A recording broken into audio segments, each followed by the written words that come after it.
Okay, so we're going to continue with chapter 1. Like I said before, I cover chapter 1 on the first day, not because I've expected that you're so on top of it that you've already done chapter 1's reading, but because we don't have enough time to really devote chapter 1 later on. That being said, you will definitely be out early today because chapter 1 is not really that long in the grand scheme of things. But I will remind you once again that we're doing chapter 2, which is foundations and excavations and that sort of thing, for next class. Right? So look through that, look at the pictures. I mean, you'd be surprised in the book if you look at the pictures and read the captions. You can get a lot of information, right? Okay, so let's talk a little bit about chapter 1. Go into the field where you can see the machines and methods at work that make the modern buildings, or stay in construction direct and simple until you can work naturally into building design from the nature of construction. Right? Frank Lloyd Wright. So this is exactly what I'm talking about. If you understand the materials and you understand the construction process, it's a very natural channel to becoming a designer and becoming a good designer. And so many people end up, being architects, right, and not really understanding this stuff well enough. And that's where the friction happens between the person who's actually building the building, right, and the designer of the building. Because the designer doesn't really know how it's going to be made. The best designers understand how it's going to be made and use that to their advantage. Right, and can have an open dialogue with the construction industry. So throughout this course, and a lot of what the 5th edition updated with in the book, we're going to talk about sustainability, right, which is certainly an important kind of key buzz topic, probably a bit overused in this day and age in terms of what we talk about as green. We're going to try to talk about the fundamentals of what does it mean to be sustainable rather than the I drive a Prius, therefore I'm green, that kind of thing, right? We're going to try to be much more specific. So for example, right, buildings account for 30 to 40% of the world's energy use. That's a lot, right? We always think of, cars are big polluters and stuff. What about the buildings themselves, right? They consume an enormous amount of our energy, right? The construction and operation of buildings, right, accounts for 1/3 of this country's total energy use, right?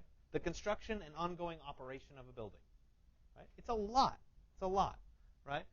They also account for half of the country's greenhouse gas emissions. Okay, that should be even more of a shocker, right? Because we're so focused on, God, I got to drive that Prius, right? Because I want to be green, I want to be healthy for the environment.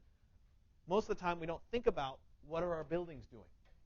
Right? And so I use these kinds of slides to introduce why sustainability and the dialogue of sustainability is so important, right, in the world of buildings and construction, right? Why we need to talk about it here, right, in addition to the things that we're normally talking about in everyday media.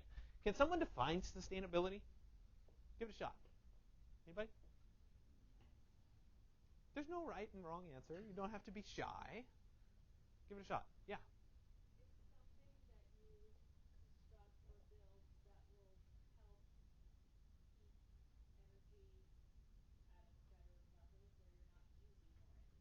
Okay, sounds pretty good to me. Anybody want to add? Material that you're using, let's say you're building a wooden house. Right. You're taking it from a wood farm where they're replanting for each tree that's taken out, so it keeps replenishing. Sounds great. Sounds great. I like it. Right? Good example of it. Anybody else want to add? No? They're all being shy. First day jitters, right? Okay, so I have the concise definition of sustainability, and that is meeting the needs of the present generation without compromising the needs of a future generation. Okay? Which is kind of a more global. You guys were giving me specific examples, which is equally as valuable, right? Sometimes an example can give us a better definition overall, right? But the idea, right, that we, in what we're building, what we're using, right, aren't depleting resources from our future generation, right, from our kids, right, that sort of thing. So that's what we're going to try to talk about, okay? So what might we do to increase sustainability, right, in our building practices? Right, you should be able to come up with like hundreds of reasons, things that we can do. Yeah. Using materials from other buildings that have been taken down. Yeah, absolutely. Great. These materials that last a long time. Sure, absolutely. Okay, right? Be able to reuse the water, right? Gray water recycling, all that kind of stuff. Yeah. Okay. Sure. Sure. What else?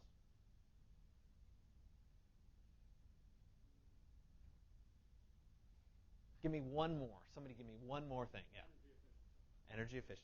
Okay. So obviously this is the kind of list that we could go on, right? And maybe by the end of class, if we came back to something like this, right, I'd have more of you adding in, right? So these are just a few, right? Kind of the sorts of things that you've covered already, right? And like I said, we could probably, if we sat down and really concentrated on it, we could come up with 100 things, right?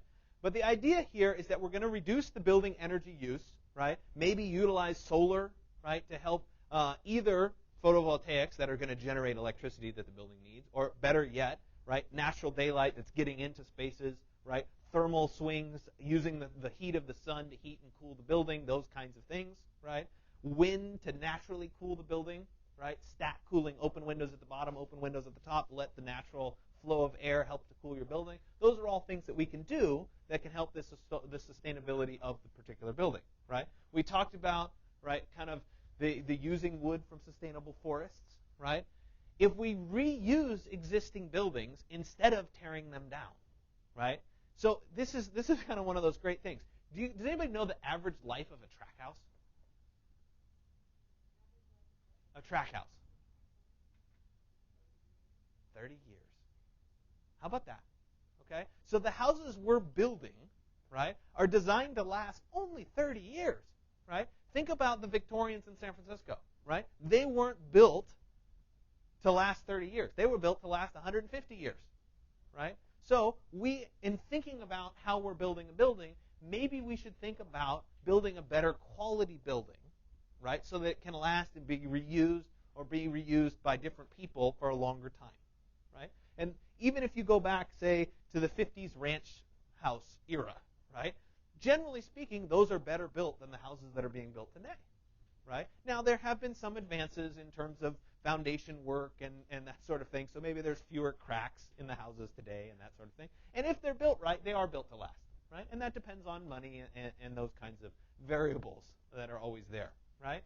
We can also reduce various forms of pollution that come from the processing or making of materials, right? And this is something we'll talk a lot about when we get through each of the individual materials, right? But there are problems with making concrete.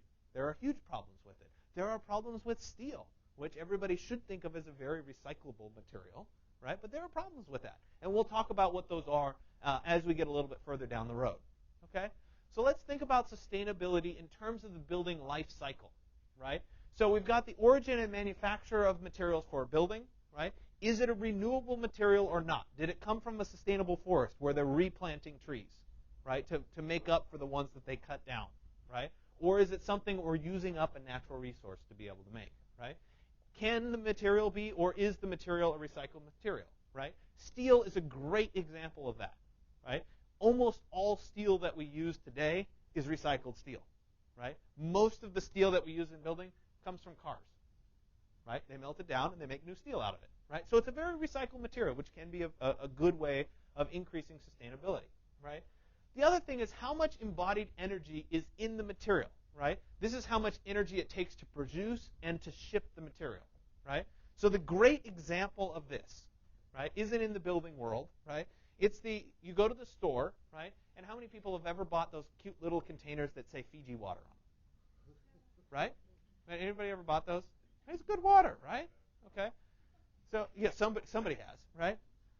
Those little things of water, right, come all the way from Fiji, right? Believe it or not. I mean, most people look at the bottle like, yeah, right, it came from Fiji. No, they actually do come from Fiji, right? Right? But they have to ship those bottles, and they're heavy, right? They're not a light thing. I mean, water's heavy, right? What is it, 8.5 pounds per gallon or something like that? Ridiculous, right? They have to ship those all the way from Fiji to here so that we can buy them and drink them here, which is pretty ridiculous. So that example would be a good example of a large embodied energy to get us that silly little bottle of water, right? But I use that as the illustration. Yeah. Oh, even better, even better. We make the bottles here, ship them there so they can fill them and ship them back. Great. Love it, right? So I use that illustration to help that sink in of what embodied energy is, right? And certainly that can play into, right? We have wood, we have to get it from a particular forest to where we're going to build the house. We have to go through the mill and that kind of thing. That all really matters. What pollutants are discharged, right, into the atmosphere, into the environment as a result of the production of these materials, right? Those are all things that we want to talk about. How many people have seen something like this on the freeway, right? If you've ever driven up towards the Sierras, you've probably seen something like this, right? The fact of the matter is if we're doing wood construction, right, we have to get the tree from where it grew to where we can use it. So that increases the amount of embodied energy that's in the material itself, right? And so the trucking costs and the diesel and all that stuff gets embodied into the material that we're using, right?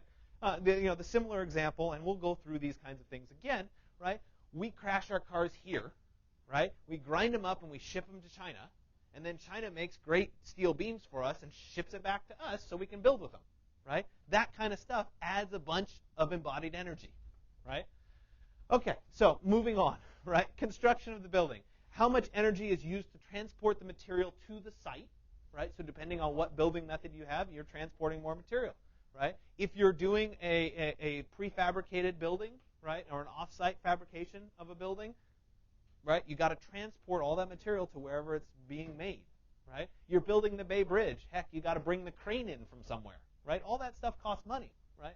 And it increases the energy that's used in a building, right? How much energy and water are used to put the material into place on the building site, right? How do we get that material? What pollutants are associated with the installation of this material, right? We'll see a bunch of examples during excavation, like next class. What does that do to the environment? How do we get rid of groundwater? All those kinds of things are big problems, okay? Great. We made the building. That's fantastic, right? Now that we have the building, we have to maintain the building, right? And I make my living maintaining the building, right? Doing this kind of thing because there's ongoing maintenance costs associated with the building. Now, depending on what you choose to build the building out of, there may be more or less maintenance that happens, right? And so if, for example, we're in one of those 30-year life expectancy tract houses, right, it's possible that if we do very good routine maintenance, maybe we can extend the life of that building, right? It costs more to do the maintenance, but maybe that's better than tearing the building to the ground and building something new. So that's something we want to think about, right? What problems of indoor air quality exist in the building, right? Is there mold in the building, right? Is it musty smelling? Those kinds of things really matter to the health of the people in the building, and that ultimately affects the building itself, right? How much maintenance is required for whatever material you choose, right? Okay, what about demolition of a building, right? This is where it comes into, can you design the building such that you can extend the life of the building, right? How do you make the building in the first place so that it can be adaptable, right? And we're kind of in this realm where we're trying to do this, right? You take an old warehouse building in Oakland, you convert it into lofts so that people can live, and there's kind of a trend where people like that sort of living conditions. So that's a way of reusing a building that wasn't necessarily foreseen when they built the warehouse in the first place, but we're reusing the building. So that certainly helps, right? If demolition is the only option, right, you got to demo the building, how much of it can be recycled, right? There's great stores now that will resell certain things, right? There's an example of a store in Berkeley that got all of the bench from the Memorial Stadium remodel. Right, all those wooden benches that were all nice, full dimension, clear. I don't remember whether they were Douglas fir or redwood. But the point is, they went and bought all of those pieces, and now they're selling it off to people. And certainly there's people that want to find their particular section of seats so that they can have it for nostalgic reasons. But there's also people who want those boards because they're valuable boards. Yeah.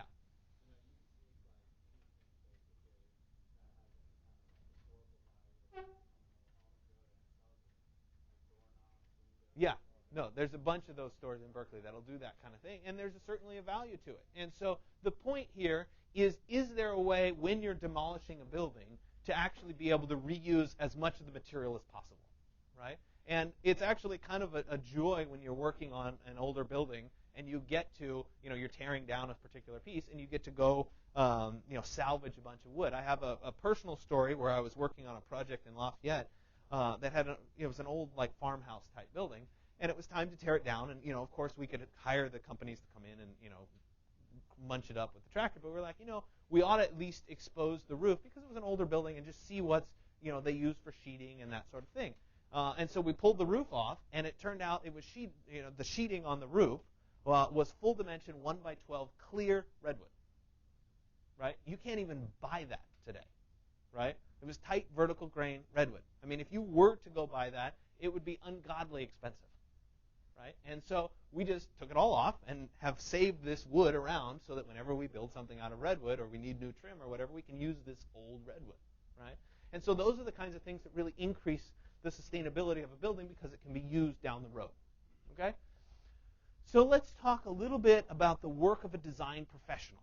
Okay? Why do we exist? Okay? So you as the property owner, do you have a question? Or you just scratching? Okay. You as the property owner have an idea. God, I own this piece of vacant land and I really want to do something with it. I want to put a new building on it. I want it to be a commercial space. I want it to be some kind of a residential space, whatever it is. Right? You come up with an idea. Right? The owner is then going to engage a design professional. Right? And I use this term rather loosely because depending on what owner, they're going to pursue different professionals to do it.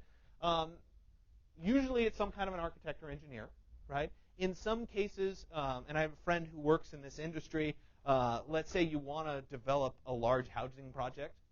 For example, he's working on a piece of land. It's 3,000 acres out in the corner of Antioch, right? His firm will be hired to decide what's the best use of it, right? How many housing units should we put on it, right? Can we market it? Can we make enough money? Those kinds of things. So that might be the first form of a design professional that you hire if it's a large-scale project. If you are just the property owner and want to do a small development, you're probably going to go to an architect first, right?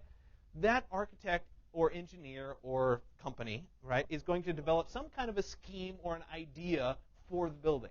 What is it that we want, right? What are your needs, that sort of thing.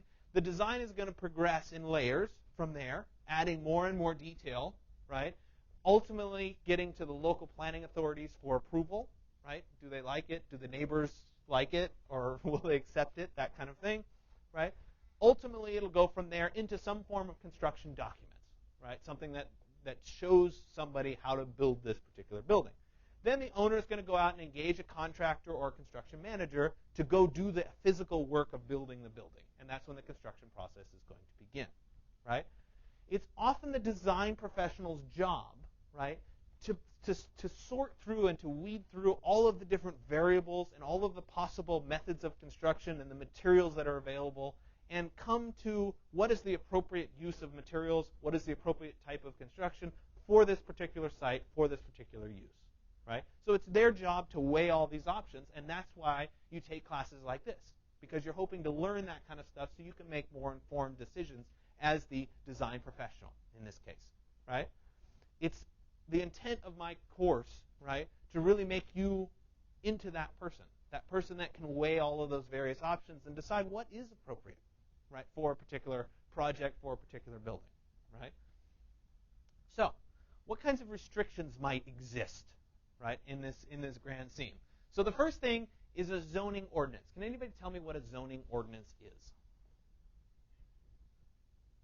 Yes, sir. Perfect. Do you have anything to add? No. Okay. Works for me. Right? A zoning ordinance governs the type of building that can be placed on a particular piece of land. Okay? They restrict how much land may be covered by the building, right? They determine how far a building needs to be away from a property line, if anything. Right? So if we're in San Francisco and we're in one of the row houses, right, there is no setback. You can build right up to the edge of your lot. Right? If you're in suburbia, there might be a 20 or 25-foot setback from the edge of your lot. Right? And so that's going to vary depending on where you are, and it's defined by this zoning ordinance. It can also determine how tall a building can be. Right? How many stories can you build? Right? That kind of information is all going to be included in a zoning ordinance. Right? So really it's that overarching governing body, right? Governing set of laws that determine what you can do with your property. Right? The interesting example is there are places in this country where zoning laws don't exist, right? Houston, Texas is the best example of this, right? There is no zoning law, right? You can have a single-family residence, and next door somebody can build a skyscraper, right? The interesting thing about this particular example is you get a really unique diversity of building types, right? And naturally things evolve, right? There's areas where there's higher building density, right, and people live in that capacity. There's areas where it's more single family, even though there's no zoning requirements, right? So this kind of naturally works itself out anyway, right? But certainly if you're ever in Houston, it's kind of a unique experience, right, because of that. And that's something that they chose, okay? So we move from there into something called building codes, okay? So we covered zoning ordinance. What's a building code?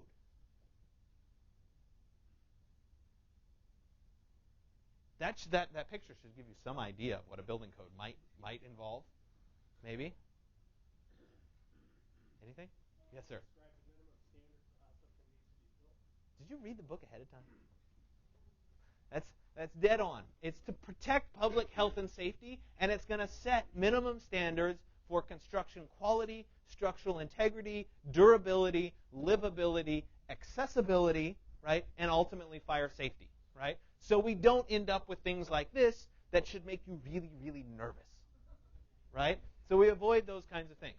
And building codes vary depending on where you are, right? So in some countries, that's perfectly acceptable, right? And in other countries, it's not, right? So the International Building Code, or the IBC, is the model code that a lot of countries and a lot of jurisdictions use as their base, right? We used to have something in the United States called the Uniform Building Code. It's kind of been superseded by the International Building Code because life is becoming more international and we're trying to unify this stuff across the board. They're all very, very similar, right? And they all cover the same sorts of things. It's published by a private nonprofit organization, right? Obviously designed to protect the health and safety of the people that are occupying buildings, right? The nice thing about something like this is it's available for individual jurisdictions, say Contra Costa County, because that's where we are, to adopt, right, and make some modifications to as necessary for this particular area. Obviously, if we're in Contra Costa County, there's going to be some more specific requirements related to earthquakes that might not exist in the middle of, say, Nebraska or something, right, or Montana. Yeah. Exactly. So this is the example. Thank you for adding that. This is the base that's made on, right? And then we add to it because we're in California, we deal with earthquakes, right? So those kinds of things are always superseded, but this is kind of the base level, and this is the important thing to recognize. Now, I'm not going to ask you to be able to quote codes, right? That's too specific for this class. There's a course that's about this sort of thing, right? But we're talking about general concepts relating to this, right? So we have the International Building Code occupancy groups, right? And these are the kinds of things that you're going to look up, right? But I want you to have a general understanding of them, okay? We have A1 to A5, which are basically public assembly occupancy type things, right? Large lecture halls, nightclubs, libraries, like a lot of people, that kind of realm, right? We have B, right, Group B, which is business occupancy, right? So think businesses, banks, that kind of thing. We have E for educational occupancy. It's K-12, right? So we technically fall more under the A1 to A5 range, right? And I don't know specifically which one we would be in this room. We have M for mercantile stores, and we have R1 to R4, right, which are residential occupancy groups. So why do we have groups? Any ideas? Each group would have specific requirements that are necessary, right? So we don't want to lump everybody into the same requirements because the hospital that's being built around, well, it's not really being built anymore, but when they were remodeling John Muir, that has different requirements than my house does, right? And I don't want to build my house to the standards that are required of a hospital, right? So we need this variety of groups so we can define what standards are important for various things, right? If we have a residential house, right, we have a lot of flexibility in terms of which way our doors open, for example. This is a great kind of pertinent example, right? We can have a door that swings in, right, to get out our front door, right? Or we can have a door that swings out. It's okay. It's residential, right? Small occupancy, not a big deal, right? If we're in a big lecture hall, right, or a sports stadium or something, right, you can't have doors that swing in towards you because if people aren't panicked and need to get out of the building, they need to be able to go out, right? They can't open the door. So we don't need, on a small residential scale, that code, right? We don't need to have that applied to our building. We can open it either way we want, right? But in a larger building, we need to have that stuff, right? So that's why we've broken it down. We break it down even further into what are called International Building Code types, right? So we have occupancy groups that define, right, the larger things, right? And then we have types, and types are related particularly to fire, right? And so we have type 1, which is a highly fire retardant, non-combustible, right? We're talking like a concrete building sort of thing, right? And we all go all the way down to type 5, which is combustible wood framing, right? The least fire-resistant type of building, and something that might be more appropriate for, say, a personal residence, right? And so we have this variety in what types are allowed in particular buildings to help us, right? And so we come across something like this, right? And this is not the kind of thing that I will ever make you memorize, right? I promise. This is exactly what books are for, right? So if you understand what a building group is, right, and a building type, right, both of those are the important things, right? The broad strokes, right? The specifics of what are allowed and that kind of thing, that's to look up in a book, okay? We also have what are called construction standards, right? ASTM International, which is the American Society for Testing of Materials, right? They establish specifications for materials and methods of construction, right? And this is just for consistency purposes, right? So if we refer to Portland cement, right, we can refer to ASTM C150, and that's the same no matter where you buy it, right? They make that cement to that particular standard, and it's exactly the same wherever you get it, right? And that's important. So it's not something that somebody just mixed up in their backyard and is saying is cement. It's actually very consistently made, right? And that's why it's important to have these kinds of construction standards so that we know a material is going to perform in a certain way, right? And so we can specify on a set of plans or a set of construction documents what we're intending you to use, right? And that's why these things exist. And it also gives you some abbreviations and a clarification, right? We also have ANSI, which is the American National Standards Institute, and this is a little bit weird.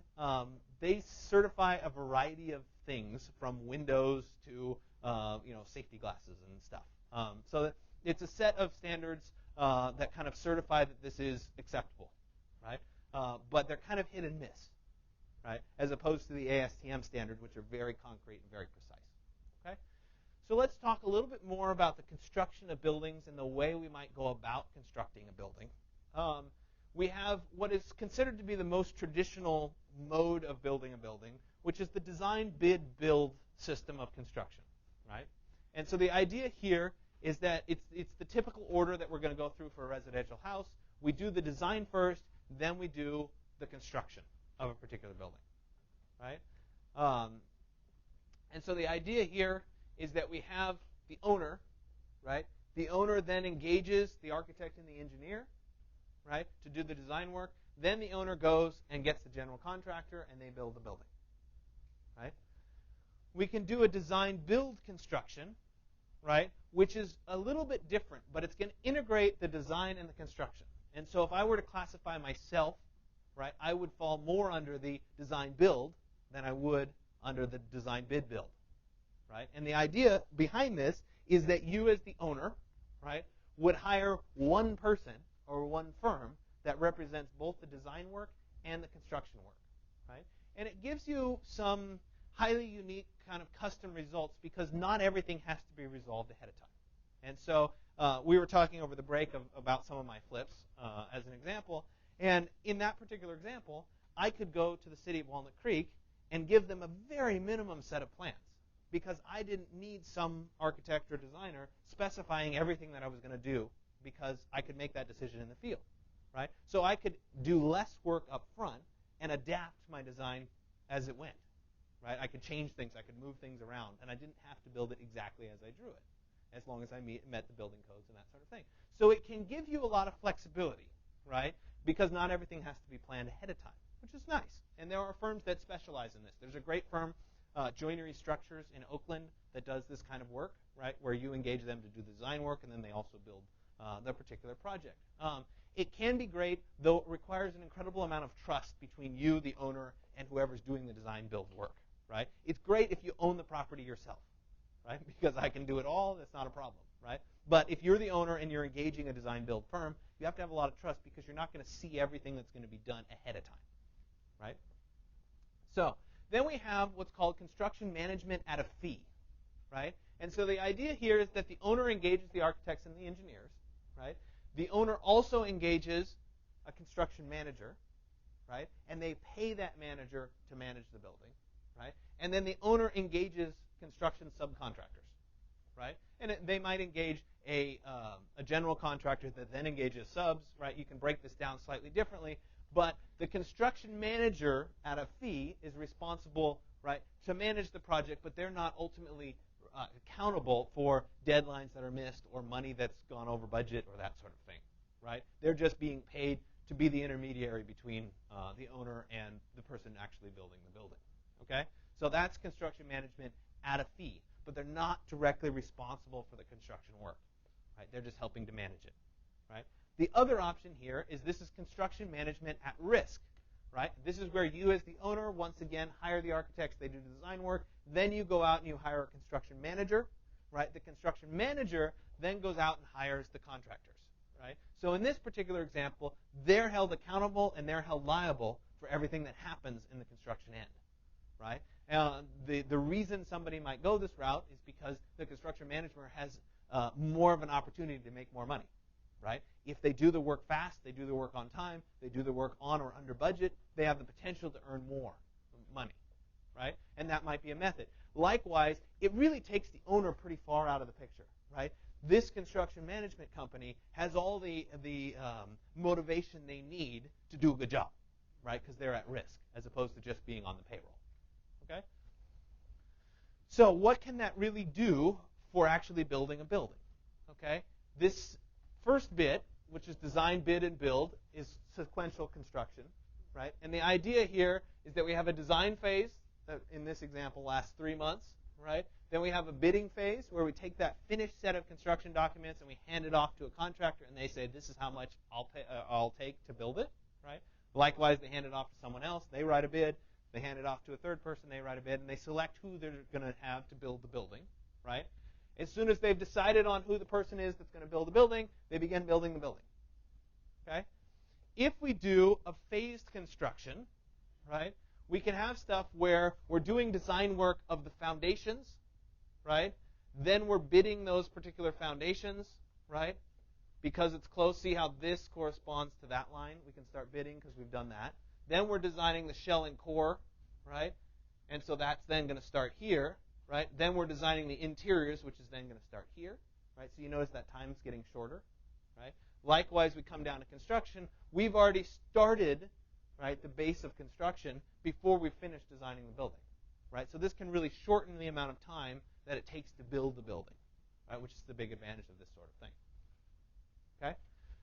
So team collaboration, and this is something that I think is really important, and it's important for those of you that are in this class because you're going to learn a lot from each other, right, which is why I like this class so much, because I have architecture students and I have construction students, right, and this is a forced interaction between your two groups, right? But the truth is, contractual relationships and working relationships, right, if they have better interaction, right, they can work and communicate better, the end results are always going to be better, right? So I hope in a class like this for you to have some better understanding of what it is that crazy architect's doing, right? Likewise, I hope you as architects can understand that there's somebody that has to build this, right? And if you can't understand how to build it, then it's not going to be built correctly. So even better is if there's some kind of a participation of the person who's going to actually build the building during the design process, right? Because if you can have some of that in the design process, right, it can feed back into the design and make sure that it is buildable, and it's going to be a better result, right? So the more collaboration you have between these two fields, the better the results are really going to be, right? And overlapping of the design and construction phases reduces the time to market. That's the chart that we just saw, right? Okay, so we're done. I promised you that we get out early today, okay? So you're out a whole hour early, okay? You can use that time to read chapter 2, right? Even though I know you won't, right? But we're going to cover chapter 2. Don't get overly excited about rushing through the book. because I don't do the book in order. Okay, so we move from chapter 2. After chapter 2, we move to chapter 13, right? So stuff moves around because I disagree with how the book was ordered. So I think it makes more sense the way I do it, right? Yes? I don't know off the top of my head if they have the book at the library or not. They should have it at the library. But I'd check on it. Let me know if they don't. Okay? So you got chapter 2 for next week. The lecture and the slides will all go up tomorrow. The lecture slides I didn't post for this year, but you can look at last year's slides if you want because they're basically the same slides minus a few corrections. So if for some reason I don't post the lecture, if you look at last year's slides, they'll be close enough. Just a few pictures and stuff changed. Okay? Any other questions? Everybody have ad codes that need ad codes? Yes? Okay. Go have a great night.